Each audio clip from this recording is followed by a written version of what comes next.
Hello dear, स्वागत है आपका अपने यूट्यूब चैनल अभी के क्लास में। आज का हमारा वीडियो है सीटेट के प्रीवियस ईयर क्वेश्चन जो कि 2018 का पेपर है। और इस पेपर का हम मैथमेटिक्स पोर्शन को इस वीडियो में करेंगे। मैथमेटिक्स पोर्शन का इस वीडियो में हम करेंगे, क्वेश्चंस को हम इसमें सॉल्व करेंगे। इसके साइंस वाले पार्ट का वीडियो अपलोड कर दिया गया है। अगर आप उसे देखना चाहते हैं तो उसके लिंक डिस्क्रिप्शन बॉक्स में दिए गए हैं। और अगर आप इस चैनल पे नए हैं तो प्लीज़ इसे सब्सक्राइब करें और हमें सपोर्ट करें। और अगर वीडियो अच्छा लगा हो तो लाइक शेयर जरूर करें। तो हम पहला क्वेश्चन को देखते हैं। In a meeting 4/25 of the members were female, what is the percentage of the member. यानी बोल रहा है कि किसी मीटिंग में पूरे मेंबर्स में जो फीमेल थी उनकी संख्या है 4/25। तो बताओ कि इसका परसेंटेज में कितना है। तो जब भी हमें परसेंटेज करना हो तो उसे हम 100 से मल्टीप्लाई कर देते हैं, और परसेंटेज हटाना हो तो 100 से डिवाइड कर देते हैं। परसेंटेज लगाना हो तो जो नंबर दिया हुआ है जितना आया है बाई टोटल इंटू 100 कर देते हैं। और अगर हटाना हो तो टोटल नंबर ऑब्टेंड जो भी नंबर है बाई टोटल नंबर, ठीक है। और बाई 100 कर देंगे इसको, यानी इसको डिवाइडेड बाई 100 कर देंगे। यानी परसेंटेज का साइन लगाना हो तो बाई 100, परसेंटेज का साइन हटाना हो तो इंटू 100। तो यहाँ पे क्या हो जाएगा 5 4 जा 100। तो ये हो गया हमारा टोटल 16%। इसका आंसर हमारा कितना लगेगा 16%।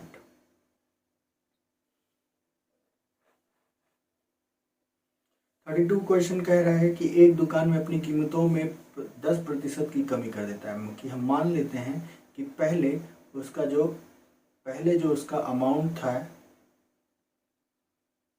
पहले जो उसका था वो था 100। अब उसको क्या कर दिया 10% कम कर दिया, यानी अब हो गया 90 की कमी। एक सामान की नई कीमत क्या है जो पहले 500 में बेची जाती थी। पहले कितने में बेची जाती थी। एक दुकान ने अपनी कीमतों में 10% की कमी की। एक सामान की नई कीमत क्या है जो पहले 500 हुआ करती थी। यानी हम इसको कह सकते हैं कि पहले जो हुआ करता था वो कितना है 100 था, लेकिन अब ये क्या हो गया 90। तो 100 बराबर कितना था 500। जब 100 रुपया था उसकी कीमत कितनी थी, यानी जो हमारा अभी हम 100 माने हैं वो उस समय का 500 था। तो 500 ये कितना हो गया, तो 90 इंटू 5 इक्वल्स टू 450। इसका आंसर हम 3 लगाएंगे। या फिर इसे हम सीधा कह सकते हैं कि पहले का वैल्यू कितना था 500, इसमें क्या कर दिया गया 500 का 10% कम कर दिया गया 10%। तो यहाँ पे क्या हो जाएगा 500 माइनस 500 इंटू 10 बाई 100। ये 0 0 कैंसिल, यानी 500 माइनस 50 इक्वल्स टू 450। नेक्स्ट क्वेश्चन की ओर बढ़ते हैं। तो यहाँ पे कह रहा है कि रेंज ऑफ डाटा, जो भी रेंज है, तो रेंज क्या होता है यानी परिसर क्या होता है। रेंज बराबर होता है मैक्सिमम माइनस मिनिमम। यानी जो भी मैक्सिमम वैल्यू है उसमें मिनिमम वैल्यू को -2 -3 -2 -8 -6 अगर लगाते हैं तो यहाँ पे मैक्सिमम वैल्यू 8 हो गया और मिनिमम वैल्यू -8 हो गया। तो इसका रिजल्टेंट हमारा कितना आ जाएगा 16 आ जाएगा, और हम इसमें आंसर सेकंड लगा सकते हैं, ठीक है। क्योंकि बाकी कोई भी इसमें आंसर मिल नहीं सकता, सिर्फ 16 इसमें बैठ रहा है, ठीक है। नेक्स्ट क्वेश्चन को हम देखते हैं। इसमें नेक्स्ट क्वेश्चन है हमारा, एक कॉइन है जिसको टॉस किया गया है 10 बार। क्या किया गया है 10 टाइम्स इसको टॉस किया गया है, और इसमें प्रोबेबिलिटी निकालना है कि what is the getting head, head आने के कितने चांसेस है। तो हम लोग बोलते हैं probability of event equals to total number of favourable condition, यानी नंबर ऑफ फेवरेबल कंडीशन, यानी जो आने के चांसेस हैं, by total number of sample space या टोटल नंबर ऑफ इवेंट। तो नंबर ऑफ फेवरेबल यानी हेड इसमें कितना है, 1 2 3 4 5 6, ये हो जाएगा 6/10 इक्वल्स टू 2 3 जा और 5 यानी 3/5, ये आंसर लगाएंगे। इसमें आते हैं तो एक होता है श्योर इवेंट जो होना ही है, उसकी प्रोबेबिलिटी 1 होती है। एक होता है इम्पॉसिबल इवेंट, इसकी प्रोबेबिलिटी 0 होती है, और किसी की भी प्रोबेबिलिटी 0 और 1 के बीच में होता है। ठीक है, नेक्स्ट क्वेश्चन हम देखते हैं। न्यूमेरिकल एक्सप्रेशन 3/7 7/8 इक्वल्स टू 2 फिर 25/26, यानी इसमें क्लोज्ड प्रॉपर्टी दिखाना है। तो जो हमारा रेशनल नंबर होता है वो एसोसिएटिव होता है with their addition and multiplication. Addition और मल्टीप्लिकेशन में ये होता है। तो इसका हम आंसर क्या लगाएंगे, तो 1 लगाएंगे। इसका हम क्या लगाएंगे, आंसर 1 लगाएंगे। Rational number are closed under addition. ये एडिशन में ये क्या हो जाएंगे, ये इस तरह से a plus B plus C बराबर a plus B plus.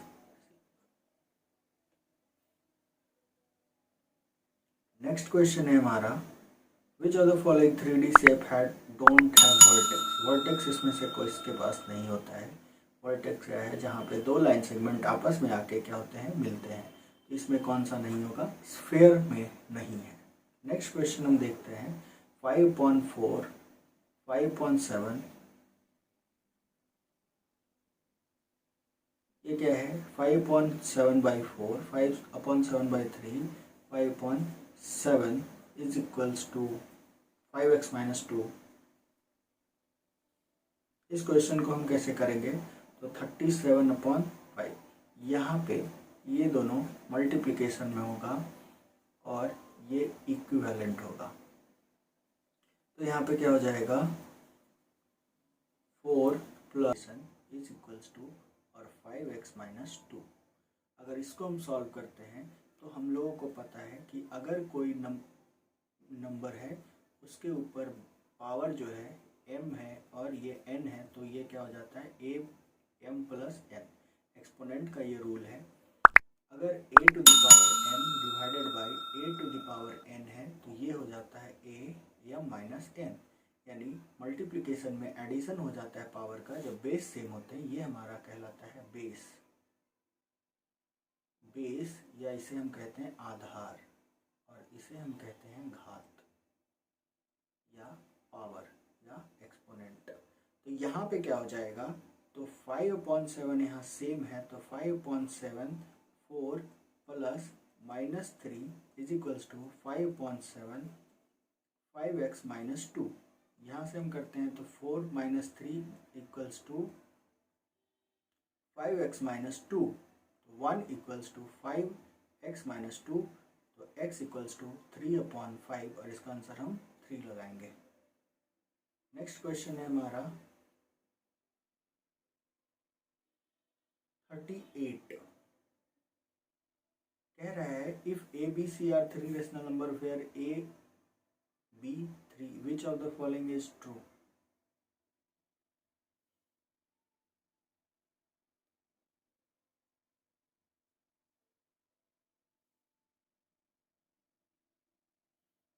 Question हमारा क्लियर नहीं है, इसलिए आंसर की के अकॉर्डिंग हमारा इसमें आंसर क्या है, 38 का 3 है। जो क्वेश्चन हमारा यहाँ पे क्लियर नहीं है इसलिए हम इसको सॉल्व नहीं कर सकते। यहाँ पे क्या कह रहा है, geometrical representation between the whole number and its part. पूरे पार्ट का इस तरह से हम लोग को ग्राफ एक मिलता है, और इस ग्राफ को हम कहते हैं पाई चार्ट। यानी यहाँ पे एक सेंट्रल एंगल होता है जो 360 डिग्री होता है, और इसके पार्ट्स को हम इस तरह से दिखाते हैं सेंट्रल एंगल बनाकर। इसमें हम क्या लगाएंगे 39 का 2 पाई चार्ट। नेक्स्ट क्वेश्चन हमारा, if q is the square of a natural number then p is square root of q। 50 का क्या लगाएंगे 2, कह रहा है if q is the square of a natural number p, p है इसका square जो है वो q है, तो कह रहा है q जो है ये इसका अंडर रूट है, यानी p इक्वल्स टू क्या हो जाएगा अंडर रूट q, जो p है वो इसका स्क्वायर रूट है। ठीक है, नेक्स्ट क्वेश्चन को हम देखते हैं 41 को। तो यहाँ पे हमारा क्या कह रहा है, तो ये है अंडर रूट 91 का अंडर रूट 70 का अंडर रूट 121। तो पहले हम इसको निकालेंगे, तो ये कितना हो गया 91 70 का अंडर रूट 121, 121 का 11 हुआ, तो 91 अंडर रूट 70 इंटू 11, ये बीच में प्लस है सब, तो यहाँ पे प्लस हुआ, तो ये कितना हो गया अंडर रूट 91 प्लस 81 यानी 90।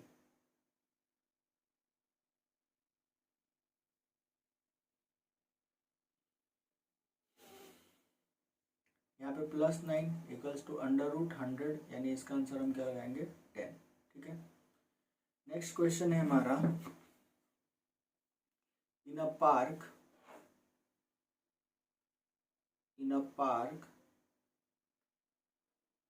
784 प्लांट्स आर अरेंज्ड। इस तरह से अरेंज करना है कि जो रोज का कॉलम यानी रोज और नंबर, तो यहाँ पे रोज को अगर हम x मानते हैं तो नंबर भी क्या हो जाएगा x हो जाएगा, तो टोटल नंबर इक्वल्स टू क्या हो जाएगा x into x equals to कितना बोल रहा है 784, यानी x इक्वल्स टू क्या हो गया अंडर रूट 784 बराबर 28। इसका आंसर क्या हो जाएगा 28। नंबर ऑफ रोज और नंबर जो रोज का है उसका नंबर और प्लांट का नंबर दोनों का सेम हो जाए, तो अगर रोज का नंबर x माने तो प्लांट का नंबर भी क्या हो जाएगा x, यानी according to question x into x equals to कितना आना चाहिए हमारा 784। नेक्स्ट क्वेश्चन हम देखते हैं, तो ये हमारा रिलेशन से है। तो फर्स्ट रिलेशन में क्या कहता है कि अगर डायरेक्ट कॉन्टैक्ट में अगर डायरेक्ट रिलेशन है, तो डायरेक्ट रिलेशन में क्या होता है, तो डायरेक्ट रिलेशन और दूसरा होता है इनडायरेक्ट रिलेशन। इनडायरेक्ट रिलेशन में 1/xy इक्वल्स टू होता है k। ठीक है, और डायरेक्ट रिलेशन में अगर x इंक्रीज होगा तो y भी इंक्रीज होगा, और अगर x डिक्रीज होगा तो y भी डिक्रीज होगा, लेकिन x अगर इसमें इंक्रीज होता है तो y डिक्रीज होता है, और अगर x डिक्रीज होता है तो y इंक्रीज होता है। तो इसलिए इनके जो प्रोडक्ट्स ऑफ देयर क्रॉसपॉन्डिंग क्या हो जाएंगे इक्वल हो जाएंगे या रिमेन कांस्टेंट हो जाते हैं। तो 43 का हम इसमें आंसर क्या लगाएंगे 2 लगाएंगे। नेक्स्ट क्वेश्चन हमारा कह रहा है गिवन 7 6, ये इसको मल्टीप्लिकेशन के थ्रू क्या करना है, ऐसा नंबर यहाँ पे y का वैल्यू रखना है कि सभी जगह y आ जाए। तो हम सीधा ऑप्शन को अगर देखते हैं तो ऑप्शन से चलेंगे, तो अगर हम यहाँ पे 4 लगाते हैं तो 6 4 जा 24, 2 7 6 जा 42 और 4 46, 6 4 जा 24 कैरी किया 2 7 6 जा 42 और ये हो गया 44, यानी इसका आंसर क्या हो जाएगा 3। बाकी में अगर लगाते हैं तो ऐसा नहीं होगा। क्वेश्चन कह रहा है to fill a rectangular park tank of an area 700 metre square 140 metre cube of water is required, यानी हम लोग यहाँ पे लिख सकते हैं volume of water equals to 140 metre cube, और area of tank equals to कितना बोला है 700 मीटर स्क्वायर। तो हम यहाँ से निकाल सकते हैं जो हाइट है, हाइट ऑफ वाटर, किसी का भी हाइट जब रहेगा तो उसका क्या हो जाएगा volume divided by area volume को एरिया से डिवाइड कर देंगे, यानी 140 बाई 700 कैंसिल 5 1/5 इंटू ये मीटर में सेंटीमीटर में चेंज कर दो, यानी 20 सेंटीमीटर। इसका आंसर क्या हो जाएगा 45 का 2। नेक्स्ट क्वेश्चन है हमारा, नेक्स्ट इसके पहले हो जाएगा 20 सेंटीमीटर। यहाँ पे क्वेश्चन कह रहा है which of the following is the most suitable strategy to teach skill of addition of money. Addition of money को सिखाने के लिए सबसे अच्छा तरीका क्या है, तो इसमें हम क्या कर सकते हैं, तो इसमें उनसे रोल प्ले करवा सकते हैं। ठीक है, उनसे बच्चों से रोल प्ले करवाएंगे और उनके बीच में पैसों का आदान प्रदान करेंगे, जिससे वो उस चीज़ को सीखेंगे, उसके बारे में सीखेंगे।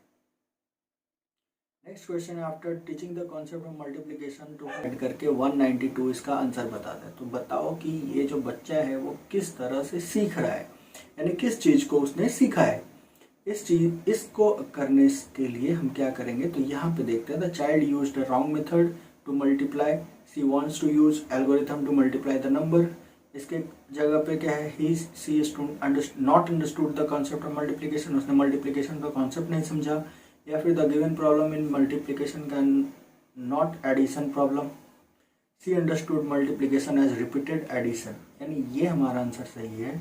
और उसने क्या किया है, वो रिपीटेड एडिशन के माध्यम से उसको सीखा है मल्टीप्लिकेशन का कॉन्सेप्ट, और हम इसमें आंसर 4 लगाएंगे। अगला क्वेश्चन हम देखते हैं, तो 48 में क्वेश्चन कह रहा है कि which of the following should be taken as initial activity in introducing concept of time to young learner. बच्चों में टाइम का कॉन्सेप्ट डेवलप करने के लिए क्या करना होगा, तो उसके लिए उनको टाइम का यूज करना होगा या फिर क्लॉक को बताना होगा।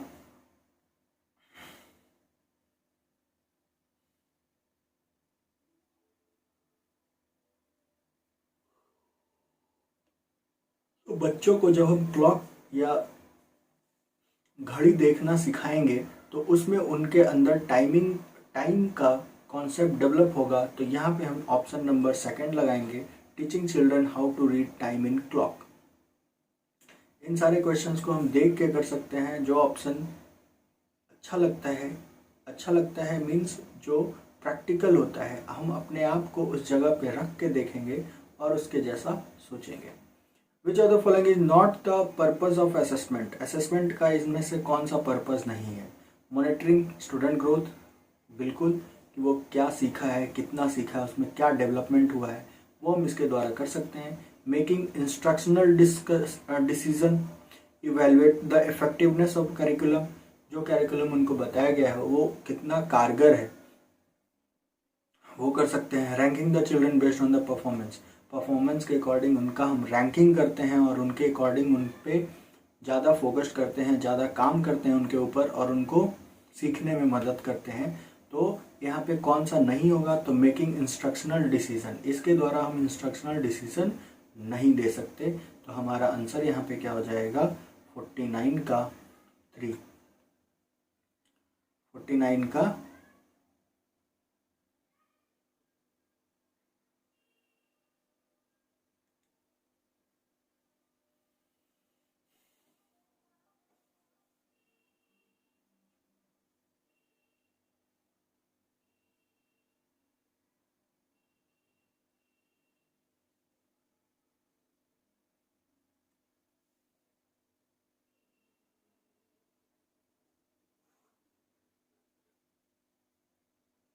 क्वेश्चन नंबर 49 में देखते हैं कि कौन सा इसमें असेसमेंट मतलब जो उसका मूल्यांकन किया जाता है उसमें हम क्या चेंजेस कर सकते हैं, क्या उसमें कि कौन सा इसमें शामिल नहीं है, उसका पर्पस कौन सा नहीं है। तो मॉनिटरिंग स्टूडेंट ग्रोथ, स्टूडेंट के ग्रोथ को मॉनिटर किया जाता है इसके द्वारा कि उसने क्या सीखा है, कितना सीखा है, उसे और कितना क्या सीखना है।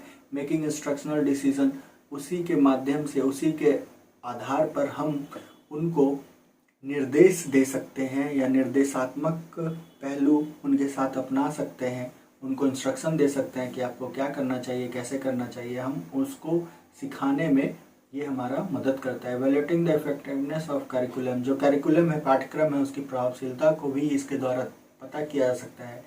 Ranking the children based on the performance, ये इसका पर्पस नहीं होता है कि हम इस पर्पस से उनको रैंक के अनुसार या उसके बीच में डिस्क्रिमिनेशन डालें, ये इसका पर्पस नहीं होता है। तो हम इसका आंसर क्या लगाएंगे, 49 का 2, यानी हमारा option number 2। Which of the following method is most suitable for teaching mathematics at upper primary level. Upper primary level में कौन सा सबसे अच्छा है, तो इसमें हम उनको जितना से ज़्यादा से ज़्यादा किसी चीज़ को अगर वो उनसे बनता है तो उनके अंदर उसके बीच इंटरेस्ट आएगा और उस इंटरेस्ट को लाने के लिए हम लोगों को क्या करना होगा, उनसे ज़्यादा से ज़्यादा प्रॉब्लम सॉल्व कराने होंगे। तो यहाँ पे 50 का हम क्या लगाएंगे, 4 लगाएंगे। नेक्स्ट क्वेश्चन देखते हैं, विच of the following is the most essential in learning mathematics at upper primary level. तो इसमें क्या है, अगर ऑप्शन के थ्रू चलते हैं, exploring different ways of solving a problem, सही है। मेमोराइजिंग ऑल फार्मूला को बनाना नहीं, डिराइव करना आना चाहिए कि वो फार्मूला उनके पास कहाँ से आया है। कॉपिंग correctly what teacher rights on the board, ये भी नहीं करना चाहिए।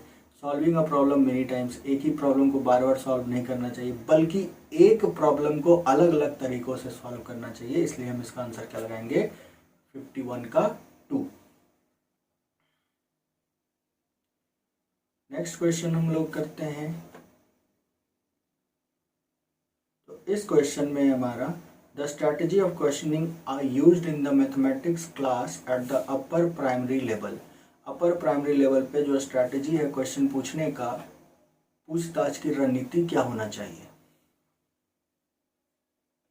Should be discourage at it demoralize the child who is unable to answer, क्या इसको ख़त्म कर देना चाहिए क्योंकि कुछ बच्चे ऐसे होते हैं जो इसका आंसर नहीं दे सकते हैं। Makes the classroom noisy as the children would be talking too much, class में शोरगुल बढ़ा देना चाहिए। Could create stress among children and may lead them to accept the teacher's authority, ऐसा भी नहीं होना चाहिए कि हम अपनी सुपीरियरिटी को मनवाने के लिए बच्चों को परेशान करें। Helps children to express their thought और अंडरस्टैंडिंग एंड थिंक क्रिटिकली,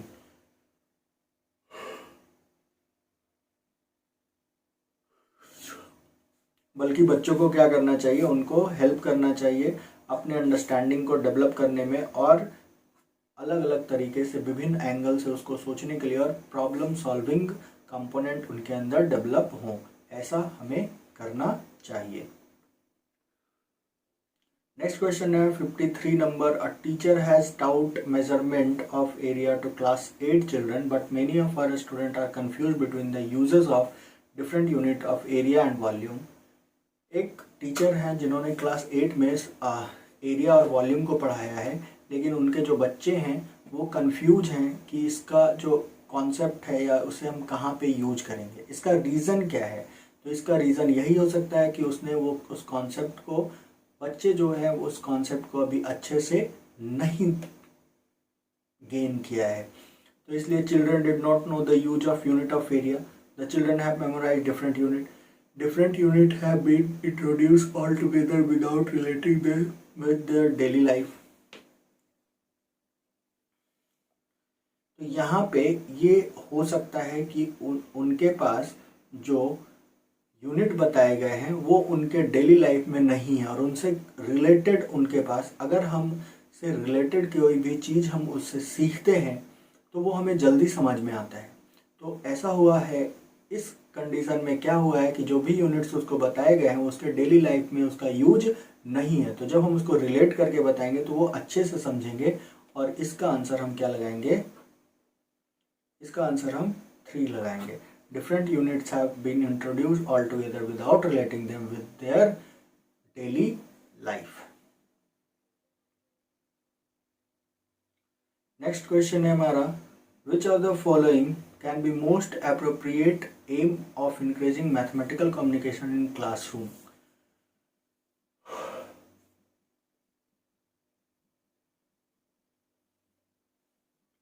इस क्वेश्चन में हम देखते हैं कि कौन सा मैथमेटिकल कम्युनिकेशन को क्लासरूम में बढ़ाने के लिए कौन सा वार्तालाप जरूरी है।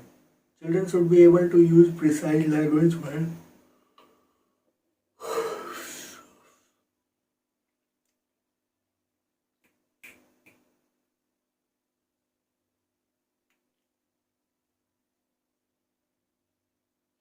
तो यहाँ पे क्वेश्चन है हमारा, कह रहा है कि कौन सा मैथमेटिकल कम्युनिकेशन क्लासरूम में यूज करना चाहिए। तो children should be able to use precise language while talking about mathematical statement and using them. Children को क्या करना चाहिए, तो जो खास लैंग्वेज को यूज करना चाहिए जिसके कारण वो मैथमेटिकल स्टेटमेंट है वो उस भाषा का ही उपयोग करना चाहिए। Children who have fear about mathematics should be able to interact in the class, to organize debate in the class regarding topic of mathematics। Children should be able to recite theorem and formula in math class. बच्चे को गणित की कक्षा में प्रमेय और सूत्रों का वाचन में सक्षम होना चाहिए। तो हम यहाँ पे वो क्या कर सकते हैं, children should be able to use precise language while talking mathematical statement. उनको उसका लैंग्वेज का उसके बारे में पता होना चाहिए, तब वो अच्छे से सीखेंगे। Purpose of diagnostic test in mathematics is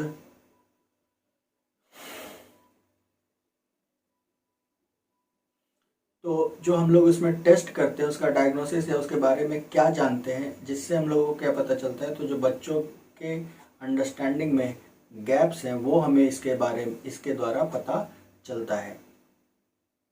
remedy मतलब होता है किसी का उपचार करना। तो रेमेडियल टीचिंग किस में हेल्पफुल है, तो removing learning difficulties of weak student. जो वीक स्टूडेंट है उनको जो सीखने में प्रॉब्लम आ रहा है उसको हम इसके माध्यम से दूर कर सकते हैं। इसमें से कौन सा मैथमेटिकल प्रोसेस नहीं है, तो यहाँ पे मेमोराइजेशन, मैथ्स में रटा नहीं जाता है, ठीक है।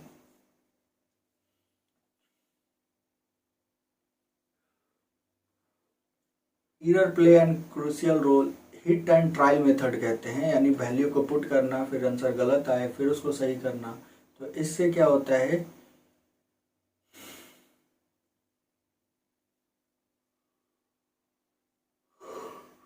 This statement is a crucial role in learning of mathematics. Error play, जो गलतियां होती हैं वो मैथमेटिक्स सीखने में बहुत ही महत्वपूर्ण भूमिका निभाती है। ये इसलिए क्योंकि त्रुटियां प्राप्त अंकों के बारे में प्रतिक्रिया प्रदान करती है। उससे हम सीखते हैं, उससे हमें पता चलता है कि हमारे अंदर कहाँ त्रुटि रही है और हमें कहाँ मेहनत करना होगा। नेक्स्ट क्वेश्चन हम देखते हैं, तो हमारा लास्ट का 2 क्वेश्चन है। While teaching SAP, a teacher can plan a trip to historical place as it needs to provide leisure time as most of the syllabus has been completed. आकार पढ़ाते समय एक शिक्षक ऐतिहासिक स्थानों की यात्रा की योजना बना सकता है क्योंकि अवकाश समय प्रदान करने की आवश्यकता है, क्योंकि अधिकांश पाठ्यक्रम समय पर पूरा हो चुका है। ऐसा कुछ भी नहीं है। यह संचार कौशल में सुधार का अवसर होगा। बिल्कुल, अगर लोग बाहर जाएंगे, बच्चे बाहर जाएंगे तो बाहर के माहौल को देखेंगे और बाहर के इंट्रैक्शन को देखेंगे, जिससे वो नई नई चीज़ों को सीख सकते हैं। तो इसमें हमारा ऑप्शन सेकंड को हम इसमें लगाएंगे।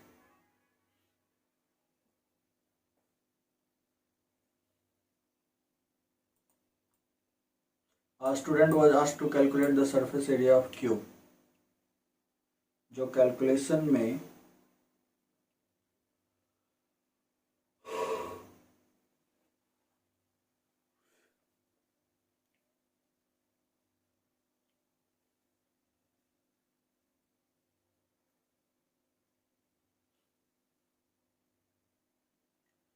A student was asked to calculate the surface area of cube।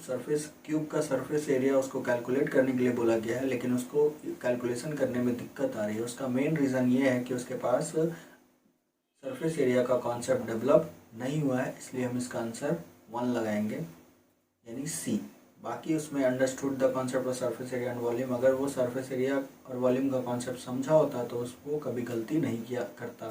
तो डी ऑप्शन नहीं होगा। The student is not fit to study in that class, ऐसा नहीं है कि वो पढ़ने लायक नहीं है उस क्लास में।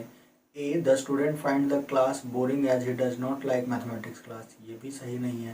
तो हम इसमें सीधा देखते हैं कि हमारा सी जो है वो आंसर सही है। अगर वीडियो अच्छा लगा हो तो लाइक, शेयर और सब्सक्राइब करें।